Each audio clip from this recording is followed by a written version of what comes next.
আপনাদের সাথে কিছু কথা বলতে চাই। আমি আসলে কখনোই চাই নাই যে যে মানুষটা পৃথিবী থেকে চলে গেছে সেই মানুষটাকে নিয়ে খুব বেশি বড় কোনো কনভারসেশন আপনাদের সাথে করতে। আমার ওয়াইফ ইকরা, ওই যেহেতু পৃথিবীতে নাই, ওরে নিয়ে এত ক্লিয়ারিফিকেশন, ওকে নিয়ে এত কনভারসেশন আমার কাছে মনে হয়েছে যে দরকার নাই। আমি বরাবরই আমার সংসারের ব্যাপার, আমার ঘরের ব্যাপার আমি ঘরে রাখতে পছন্দ করি। সেই জায়গা থেকে ওর মৃত্যুটা এমনিতেই আমাকে যে ট্রমা দিচ্ছে, ওর মৃত্যুটা আমাকে আসলে মানে পাথরই বানায় ফেলছে একরকম। এগুলো নিয়ে আমি আসলে কথা বলতে চাই নাই, কিন্তু আমার কাছে মনে হয় যে আপনারা গল্পের একটা পাতা পড়েই পুরো গল্পটাকে জাজ করতেছেন, একটা পৃষ্ঠা পড়েই পুরো গল্পটা সম্পর্কে আপনারা আপনাদের মনের মতো করে যা খুশি বলতেছেন। পাতার এক পাশ পড়ে আরেক পাশ পড়বেন, এটা তো হয় না, তাই না?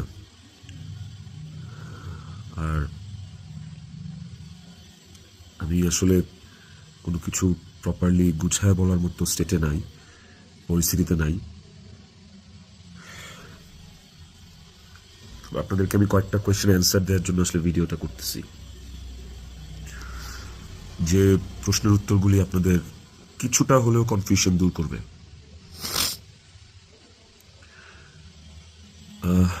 শেষ প্রশ্নটা থেকেই আসি আপনাদের।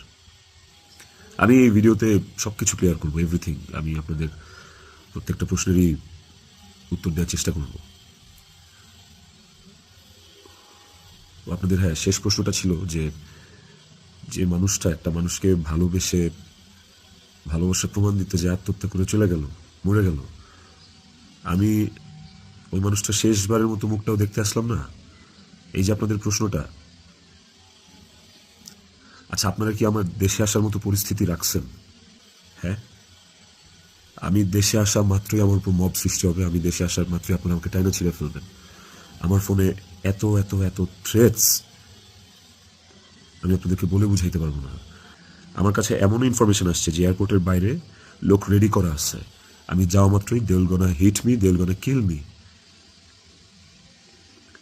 পুলিশ ধরে নিয়ে গেলে ওকে, আমি সেটা আইনিভাবে ফেস করব, কিন্তু এখন যদি আমিও মারা যাই, আমিও রিজিকের মার কাছে চলে যাই, রিজিকের কি হবে?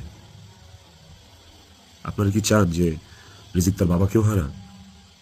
এই ছেলেটার কি দোষ? এই ছেলেটা বড় হবে না, ও কিভাবে বাঁচবে? মায়ের অভাব কেউ পূরণ করতে পারে না। যে মানুষটা বাইচা আছে বাপ, ওই বাপের অভাব কিভাবে পূরণ হবে? তাইলে মাও থাকবে না, বাপও থাকবে না? আপনারা এটা চান? আমার ইকরার শেষ মুখটা আপনারা আমাকে দেখতে দেন নাই। আমার ইকরার শেষ মুখটা ইকরার পরিবার আমাকে দেখতে দেয়নি। 16 বছর সংসার করছি, 16 বছর একটা শত্রুর সাথেও যদি কেউ এক ছাদের নিচে থাকে, সে মারা গেলে তার চেহারাটা দেখার জন্য ছটফট করে মানুষ। আর আমার বউ ছিল, আমি ভালোবাসা তার বিয়ে করছি, ওই মানুষটা মারা গেছে, তার শেষবারের মতো তার চেহারাটা আমি দেখবো না?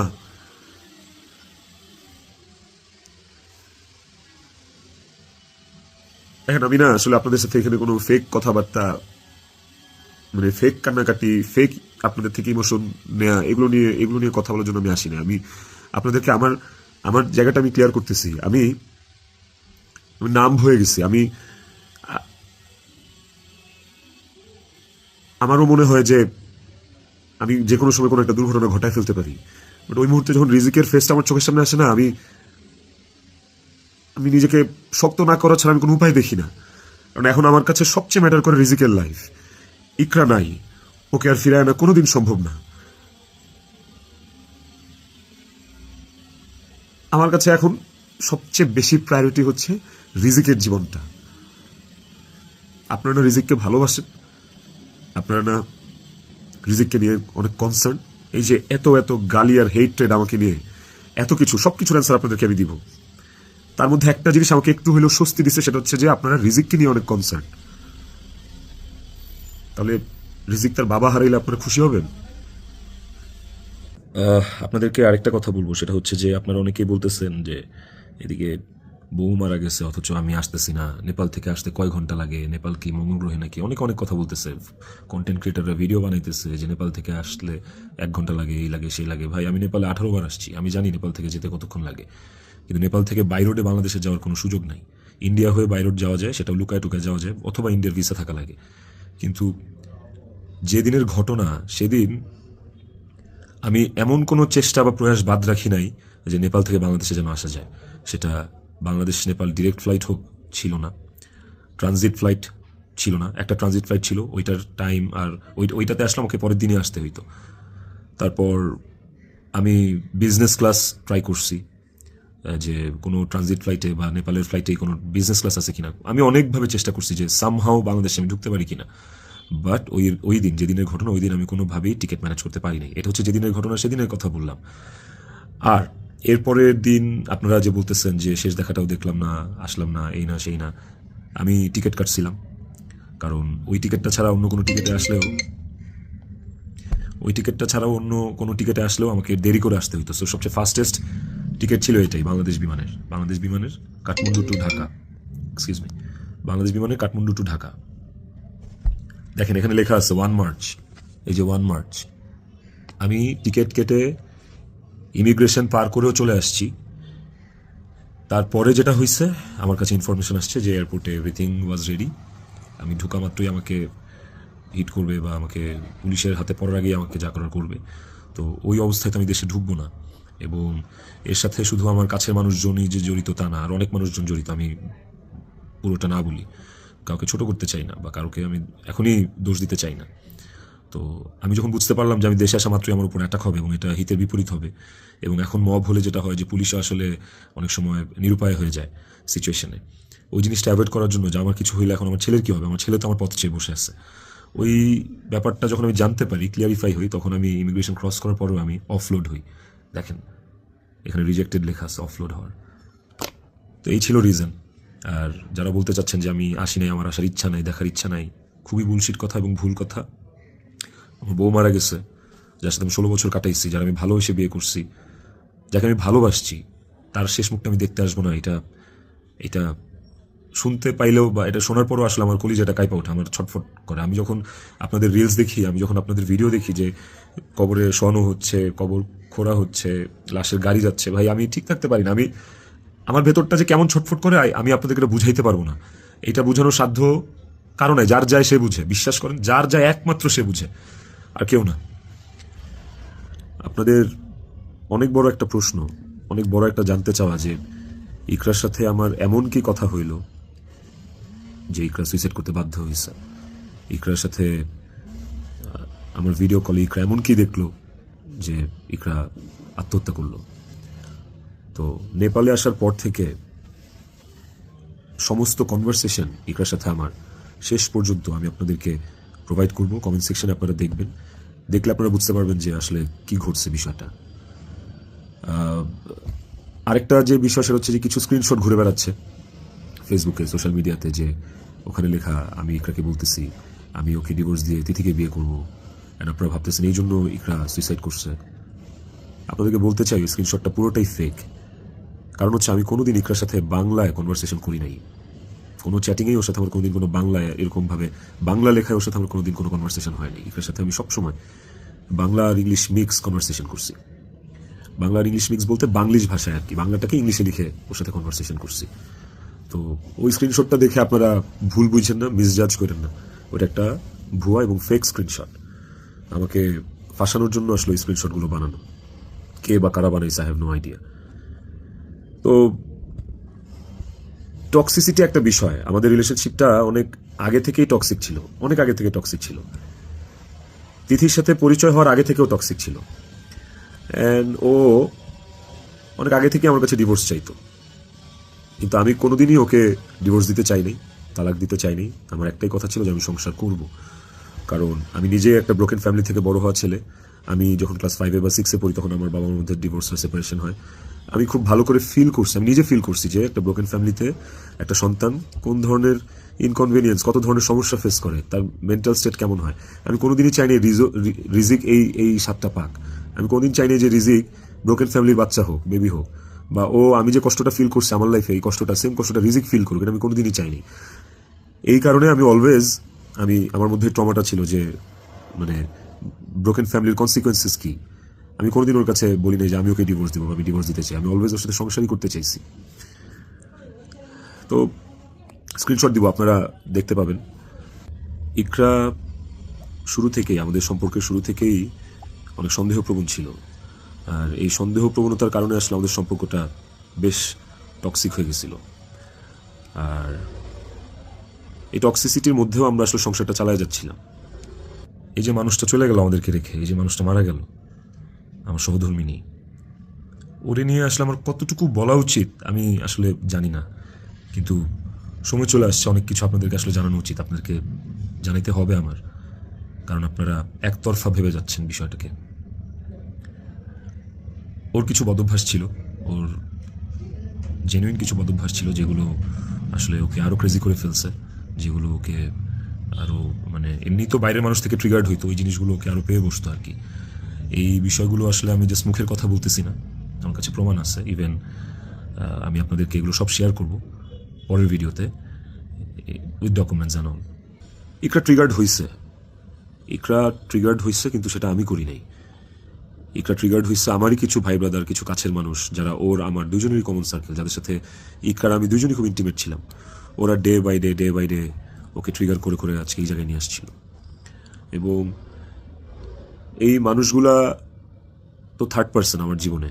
একটা সংসার তখনই টক্সিক হয় যখন বাইরের মানুষরা ওই সংসারের মধ্যে ইনভলভ হওয়া শুরু করে, বাইরের মানুষগুলো ওই সংসারে হাজবেন্ডকে বা ওয়াইফকে ট্রিগার করা শুরু করে। তো এই মানুষগুলোর সম্পর্কে আমি পরে অন্য একটা ভিডিওতে হয়তো বলবো, বা এই মানুষগুলোর সম্পর্কে ওরা যারা নিজেদেরকে কাকরাইল মসজিদের ইমাম সাহেব মনে করতেছে, মনে করে আমার সংসারে ইন্টারফেয়ার করছে, তাদেরকে নিয়ে পরে কথা বলবো উইথ প্রুফ। কিন্তু এখন আসলে আমি এইসব বিষয়ে বা অন্য কাউকে এক্সপোজ রিভিল করার মতো আসলে মেন্টাল পরিস্থিতিতে নাই। আমি কতটুকু গুছায় কথা বলতে পারতেছি আমি সেটাও জানি না। কিন্তু আমি ইকরাকে সুইসাইড করতে ট্রিগার করি নাই, শি ওয়াজ ট্রিগার্ড। এবং এই বিষয়টা আপনারা, আমি যে স্ক্রিনশটগুলো প্রোভাইড করবো, ওই স্ক্রিনশটগুলো দেখলে আপনারা বুঝবেন। যেখানে একটিবারের জন্য আমি ওকে কোথাও বলি নাই যে আমি ওর সাথে থাকবো না। আর আমার পুরো কনভারসেশনে আমি কখনো ওকে গালিগালাজ করি নাই, আপনারা সেটা পাবেন না। বরং ও আমাকে অনেক গালিগালাজ করছে, অনেক উল্টাপাল্টা কথা বলছে, অনেক থ্রেট দিচ্ছে, অনেক কিছু করছে। তো আমি ট্রিগার করি নাই, আমি অন্তত চাই নাই যে ও সুইসাইড করুক। আমার কাছে ইকরা শুধু আমার ওয়াইফ ছিল না, আমার কাছে এত টক্সিসিটির পরে এসেও ইকরা আমার কাছে আমার সন্তানের মা ছিল। এটা আমার কাছে অনেক বড় একটা ব্যাপার ছিল। আপনাদের আরেকটা বড় প্রশ্ন বা জানার ব্যাপার ছিল যে ইকরার মৃত্যুর আগে ওর ভিডিও কলে ও এমন কি দেখছে, বা আমি এমন কি বলছি ভিডিও কলে যে কারণে ও বাধ্য হয়েছে সুইসাইড করতে। আপনাদেরকে যে স্ক্রিনশটটা দিব, ওই স্ক্রিনশটটাতে আপনি নিচে গেলে দেখতে পারবেন যে একটা কনভারসেশনের পরে ওর সাথে আমার একটা 22 সেকেন্ডের ভিডিও কল। ওই 22 সেকেন্ডের ভিডিও কলটার বিষয় বলি। ও আমাকে কল দিছে, আমি ফোনটা ধরছি, ধরার পর ও আমাকে বলছে যে আমার শেষবারের মতো দেখে না, আমার আর জীবনে কোনোদিন দেখবি না। তো ওই কথাটা শোনার পরে আমার কাছে মনে হয়েছে যে আমি খুব ঘাবড়ে গেছি, আমি ভয় পেয়ে গেছি যে নিশ্চয়ই কোনো একটা দুর্ঘটনা ঘটবে। সাথে সাথে আমি আমার অ্যাসিস্ট্যান্টকে কল দিচ্ছি যে ম্যাডাম পাগলামি করতেছে, ম্যাডাম যে তাড়াতাড়ি যা দেখ ম্যাডাম কি করতেছে, তাড়াতাড়ি পাগলামি করতেছে। ওই অ্যাসিস্ট্যান্টের সাথে কথা বলার সময় আমার ফোনে ওই কথা বলা অবস্থাতে আরেকটা ভিডিও কল আসছে। অ্যাসিস্ট্যান্টকে আমি হোয়াটসঅ্যাপে কথা বলতেছিলাম, মেসেঞ্জারে আমার ভিডিও কলটা আবার আসছে টিকটার থেকে। তো অ্যাসিস্ট্যান্টের সাথে কথা বলতে বলতে ওই কলটা রিসিভ করতে পারি নাই। অ্যাসিস্ট্যান্ট ততক্ষণে ম্যাডামের ওখানে গেছে, আর আমার কলটা যেহেতু আমি ধরতে পারি নাই, তারপর আমি অ্যাসিস্ট্যান্টের সাথে কথা শেষে আমি নিজে কল ব্যাক করছি। তারপর ওই কল ওখান থেকে আর কখনো রিসিভ হয় নাই। তো আমার কথা হচ্ছে যে আমার কথা ভাবে নাই, মানলাম। আমার ছেলেটা রিজিক পর্যন্ত যে ওকে গেটে ধাক্কা দিচ্ছে, নক করছে, বলছে যে মা দরজা খুলো, মা দরজা খুলো।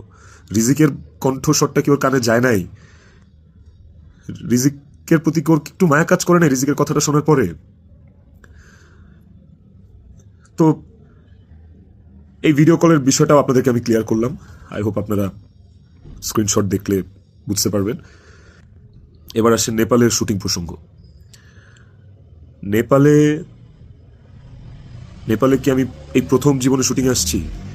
এর আগে আমি নেপালে শুটিং করছি, এর আগে আমি মালয়েশিয়াতে শুটিং করছি, থাইল্যান্ডে শুটিং করছি, সুন্দরবনে শুটিং করছি, দেশে মানিকগঞ্জ, কক্সবাজার, কত জায়গায় কত আউটডোরে শুটিং করছি। তিথিও ছিল অনেক শুটিংয়ে। ওইসব শুটিংয়েও কিন্তু আমার আশেপাশের মানুষগুলা যারা প্রিটেন্ড করতো যে তারা আমার শুভাকাঙ্ক্ষী, বাট অ্যাকচুয়ালি তারা আমার শুভাকাঙ্ক্ষী না, ওই মানুষগুলা কিন্তু তখন ইকরাকে অনেক ট্রিগার করতো। কই, তখন তো ইকরা এই ধরনের কোনো স্টেপ নেয় নাই, তখন তো আত্মহত্যা করে নাই। আপনারা ইকরার আর ইকরার বান্ধবীর স্ট্যাটাস, সরি কি বলে ওটাকে, স্ক্রিনশট বোধহয় পড়ছেন। ওখানে কিন্তু ইকরা নিজেই স্পষ্ট লিখছে যে ও এইসব মানুষের কথাবার্তা নিতে পারতেছে না, গত 3 বছর ধরে ও এইসব মানুষের ট্রিগার আর সহ্য করতে পারতেছে না। ওর নিজের কথা ও নিজে লিখছে, আপনারা পড়ছেন। তো কিভাবে বলেন যে আমার ইকরাকে আমি মেরে ফেলছি? আমার ইকরাকে এইসব মানুষ মেরে ফেলছে, এরা মেরে ফেলছে ট্রিগার করতে করতে, ওর কান ভরতে ভরতে। ইকরা ওয়াজ সো সফট হার্টেড, ও বাইরে থেকে অনেক শক্ত কিন্তু ভেতরে খুব নরম একটা মানুষ ছিল। ওকে খুব সহজে ম্যানিপুলেট করা যাইত, ও মানুষের কথা বিশ্বাস করতো কারণ ও খুব সহজ সরল ছিল। তো এই আশেপাশে মানুষগুলো এই সুযোগটাই আসলে কাজে লাগাইছে, আশেপাশে মানুষগুলো এই চান্সটাকেই আসলে ইউটিলাইজ করছে। আপনারা অনেকেই বলতেছেন যে বউ ডিপ্রেশনে আছে আর জামাই নেপালে গার্লফ্রেন্ডের নিয়ে ফুর্তি করতেছে, বার্থডে উদযাপন করতে গেছে, এই ধরনের কথাবার্তা আপনারা অনেক বলতেছেন। দেখেন, এই নেপালের শুটিংয়ের আসার কিছুদিন আগে আমার নিজেরও বার্থডে ছিল। আমার বউ সুন্দর করে আমাকে সারপ্রাইজ দিচ্ছে, আমার ছেলে নিজের হাতে সাজাইছে, বাসায় আমার বার্থডে সেলিব্রেট করছে। তাহলে কি আমার বউ ডিপ্রেশনে ছিল? ডিপ্রেশনে থেকে আমাকে এত সুন্দর সারপ্রাইজ দিয়ে আমার বার্থডে সেলিব্রেট করছে। ওই ছবিগুলো তো ফেসবুকে আছে, কিছুদিন আগের ছবি। আর নেপালের যে বিষয়টা, তার আগে বলি যে আমরা যারা ইন্ডাস্ট্রিতে কাজ করি, আমাদের যখন কারো জন্মদিন থাকে সেটের, সেটা যেই হোক, সেটা হিরো হোক, হিরোইন হোক, ডিরেক্টর হোক, প্রডিউসার হোক, একটা মেকআপ আর্টিস্ট হোক বা একটা প্রোডাকশন বয় হোক, আমাদের শুটিং সেটে যখন কারোর জন্মদিন থাকে, আমরা সবাই শুটিং টিম থেকে, শুটিং ইউনিট থেকে তার জন্মদিনটা সেলিব্রেট করার চেষ্টা করি, কারণ আমরা সবাইকে ফ্যামিলি মেম্বার মনে করি। কেক কাটি ওই মানুষটাকে খুশি করার জন্য। তো ওই শুটিংয়ের মধ্যে, নেপালের শুটিংয়ের মধ্যে তিথির জন্মদিন, একটা অ্যাক্টরের জন্মদিন, আমাদের নায়িকার জন্মদিন, ওইটা কেক কেটে সেলিব্রেট করাটা কি দণ্ডনীয় অপরাধ আমার জন্য? আর আমি তো সেলিব্রেট করি নাই, আমার তো সেলিব্রেশন ছিল না, পুরো ইউনিট সব কিছু অ্যারেঞ্জ করছে। আমি একটা কেকও দেই নাই, আমি একটা গিফটও দেই নাই ওকে। যে যার যার মতো গিফট দিচ্ছে, কেক আনছে, সুন্দর করে সবাই মিলে ইউনিটের পক্ষ থেকে আমরা ওর বার্থডেটা সেলিব্রেট করছি। এবং ওর বার্থডেটা যে সেলিব্রেট করছি সেটাও চেষ্টা করছি খুব লোকিভাবে করার। স্টিল অনেকে ছবি তুলছে, দিচ্ছে, বাট আমার কাছে মনে হয়েছে যে এই জায়গায় তিথির জায়গায় বিধি থাকতে পারতো, এই জায়গায় আমি থাকতে পারতাম, যে অনেকেই থাকতে পারতো। ধরেন এই নেপালের শুটিং আসার কিছুদিন আগে আমার জন্মদিন ছিল, তখন আমি একটা শুটিংয়ে ছিলাম, সেই শুটিংয়ে আমার জন্মদিন কেক কেটে উদযাপন করছে সেটে। তো আপনারা কি বলবেন যে আমার জন্মদিন উদযাপনের জন্য ওই দিন শুটিং রাখা হয়েছে, শুটিং করা হয়েছে? আর নেপালের মতো একটা আউটডোর শ্যুট, আউটডোর শ্যুটে এমনি যাওয়া যায় না, একটা আউটডোর শ্যুটের অনেক প্ল্যান লাগে, যেটা 1-1.5 মাস আগে থেকে করা লাগে। যে আউটডোর শ্যুটের স্ক্রিপ্ট থাকা লাগে, অনেক কিছু আছে, আর্টিস্টদের স্কেডিউল, অ্যাকোমোডেশন, ট্রান্সপোর্টেশন, টিকিট, অনেক কিছু থাকে। সো বার্থডে উদযাপন করার জন্য নেপাল গেছি, এই কথাটাও আসলে যারা ইন্ডাস্ট্রি তারা আসলে এই কথাটা বলতে পারে না, বাইরের মানুষদেরকে আমি আর কি বলবো। তো এই বিষয়টাও আপনাদেরকে ছোট করে একটু ক্লিয়ার করলাম। আই হোপ এই জিনিসটাকেও আপনারা সহজ এবং সরলভাবে দেখবেন, এটাকে খুব জটিলভাবে দেখার কিছু নাই। আপনারা অনেক জায়গায়, অনেক ছবিতে, অনেক পোস্টে হয়তোবা দেখে থাকতে পারেন যে ইকরা এবং তিথি একই সাথে আছে, একই জায়গায় আছে, হয়তো কোনো পার্টিতে বা কোনো কফি শপে বা যে কোনো আড্ডায়, এরকম অনেক অনেক মোমেন্টস আমাদের একসাথে আছে। আমিও ছিলাম এই আমার জন্মদিনে, আমার এই বছরের আগের বছরের জন্মদিনে সবাই ইনভাইটেড ছিল, সেখানে তিথিও ইনভাইটেড ছিল। যদি বিষয়টা এতটাই টক্সিক হইতো তাইলে কি এই জিনিসটা এত সহজ হইতো একটা মেয়ের জন্য, যে তার হাজবেন্ডের একটা মেয়ের সাথে রিলেশন, সেই মেয়েটাকে তার বার্থডেতে ইনভাইট করে তার সাথে কফি খেয়ে তার সাথে আড্ডা দিয়ে, জিনিসটাকে কেমন না বিষয়টা? এবং সেটা তো একবার দুইবার না, একাধিকবার। তিথির বিষয়টা নিয়ে যদি বলি, দীর্ঘদিন একসাথে কাজ করার কারণে, একসাথে স্ক্রিন শেয়ার করার কারণে আমাদের ইন্ডাস্ট্রিতে একটা আর্টিস্টের সাথে একটা আর্টিস্টের ভালো বন্ধুত্ব, ভালো বন্ডিং হইতেই পারে। তিথির সাথেও আমার খুবই ভালো একটা বন্ডিং ক্রিয়েট হয়েছিল এবং একটা নির্ভরশীলতার জায়গা আমাদের মধ্যে ছিল। তার মানে এই না যে আমি ইকরাকে ডিভোর্স দিয়ে তিথিকে বিয়ে করব, এই কথা না আমি কোনোদিন ইকরাকে বলছি, না তিথি কোনোদিন আমাকে এই কথা বলছে। সো এইটাকে এত জাস্টিফাই আপনারা করতে পারেন না। আই হ্যাভ প্রুভ, আমি আমি আমি কয়েক জায়গায় লিখছি যে তুমি আমার ওয়াইফ, ইকরাকে, যে তুমি আমার ওয়াইফ, তো আমার লাইফে ওয়াইফ একটাই, and it is you, and আমি তোমাকে ডিভোর্স দিব না, আমি তোমার সাথে সংসার করতে চাই। কয়েকবার এই কথা আমার কনভারসেশনে লেখা আছে, আপনারা দেখবেন। তিথির প্রতি এই সুন্দর একটা নির্ভরযোগ্যতার জায়গা তৈরি হওয়ার পেছনে যে কারণটা, সেটা হচ্ছে যে চারপাশে এত এত ভুল মানুষ দেখছি, চারপাশে এত এত কি বলে এটাকে, দুধের মাছি আমি পাইছি এই বিগত বছরগুলোতে।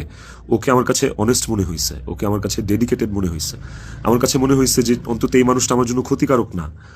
তো যখন আপনি আপনার সারাউন্ডিংসে এরকম একটা মানুষ পাবেন যে মানুষটা আপনার জন্য ক্ষতিকারক না, ডেডিকেটেড, এবং যার সাথে আপনার মেন্টালিটি ম্যাচ করে, ওই মানুষটার সাথে আপনার ভালো বন্ডিং হওয়াটা খুব স্বাভাবিক। শুধু আমার না, আর অনেকের এরকম হয়। আমার এখন যেটা মনে হইতেছে সেটা হচ্ছে যে ইকরা আমার কাছে যতবার ডিভোর্স চাইছে, ও যতবার বলছে যে আমাকে ডিভোর্স দিয়ে দাও, আমার আসলে ওকে ডিভোর্স দিয়ে দেওয়া উচিত ছিল, তাহলে অন্তত ইকরা তো বেঁচে থাকতো। একটা টক্সিক সম্পর্ক ধৈরা বাইন্ধা টাইনা হ্যাচরা টিকায় রাখার থেকে আসলে ওই সম্পর্কটা না থাকাই ভালো। অন্তত মানুষগুলো তো জীবিত থাকতো। দেখেন, ইকরা মারা গেছে, ইকরা একা মারা যায়নি, ইকরার সাথে আমাকেও নিয়ে গেছে। আমি এখন একটা জিন্দা লাশ। পৃথিবীতে সবচেয়ে বড় শাস্তি কি হইতে পারে? আমি যদি ফাঁসিতেও ঝুলি, ওটা আমার কাছে কোনো পানিশমেন্ট না, শাস্তি না। আমাকে যদি আপনারা মব করে মাইরাও ফেলেন, সেটাও আমার জন্য শাস্তি না। আমি আমার শাস্তি পাইয়া গেছি, এবং এই যে জিন্দা লাশ হয়ে বেঁচে থাকাটা, এটা আমাকে সারা জীবন বয়ে বেড়াইতে হবে। ওর অভাব আমার সারা জীবন ফিল করতে হবে। আমার নিজের জন্য বাঁচার আসলে আর কিছু নাই। আমি আমার শাস্তি পাইয়া গেছি। আমি এর চেয়ে বড় কোনো শাস্তি হইতে পারে না যে আমি একটা জীবিত লাশ হয়ে সারাটা জীবন পার করব। বিশ্বাস করেন, আমার দম বন্ধ হয়ে আসে, আমার নিঃশ্বাস বন্ধ হয়ে আসে। আমি 5 মিনিট পর পর আমি উন্মাদ হয়ে যাইতেছি। বাট ইভেন আমি সুইসাইড করার অনেক চিন্তা ভাবনা করতেছিলাম। বারবার মনে হচ্ছিল যে আমি ইকরার কাছে চলে যাই, ইকরা আমাকে ডাকতেছে। কিন্তু যখনই রিজিকের চেহারাটা চোখের সামনে ভাইসা ওঠে না, ওই মুহূর্তে আসলে আর কিছু মাথায় কাজ করে না। মনে হয় যে না, আমি এর করতে পারবো না, রিজিকের জন্য আমার বাঁচতে হবে। আপনারা প্লিজ রিজিকের জন্য হইলেও আমারে বাঁচতে দেন, আমারে দেশে আসতে দেন প্লিজ। আপনারা যদি রিজিককে ভালোবাসেন, আমাকে একটা সুযোগ দেন রিজিকের যোগ্য পিতা হয়ে দেখানোর। আমি ওকে একটা সুন্দর জীবন দিতে চাই। আমি ওর মায়ের অভাব পূরণ করতে পারবো না, কিন্তু আমি ওকে আমার বাবার ভালোবাসা থেকে, আমি ওর বাবার ভালোবাসা থেকে বঞ্চিত করতে পারবো না। আমি চাই না, আমি ওকে একটা আদর্শ বাবা হয়ে দেখাইতে চাই। আমার সন্তানটা আমার সাথে খুব কানেক্টেড। যারা আমার কলিগ, তারা দেখছে, তারা জানে যে আমার ছেলেটা আমার জন্য কি পরিমাণ ক্রেজি, পাগল। আমাকে আমার ছেলের কাছে যাইতে দেন আপনারা প্লিজ। ও আমার জন্য অপেক্ষা করতেছে। ওকে আমি মানুষের মতো মানুষ করতে চাই। ওকে আমি পৃথিবীতে সুখের একটা জীবন দিতে চাই প্লিজ। আইনের প্রতি আমার শ্রদ্ধা আছে। আমি দেশে আসলে আইন আমাকে যে শাস্তি দিবে, আইন যে সিদ্ধান্ত নিবে, আমি সেই সিদ্ধান্তের সাথে একমত থাকব। আমার তাতে কোনো আপত্তি নাই। আমি আইনিভাবে এই জিনিসটা ফেস করবো, আমার কোনো আপত্তি নেই। কিন্তু প্লিজ আমাকে রিজিকের থেকে দূরে সরান না আপনারা। এতটুকু আপনাদের কাছে অনুরোধ করে বলতেছি, হাত জোর করে বলতেছি, প্লিজ।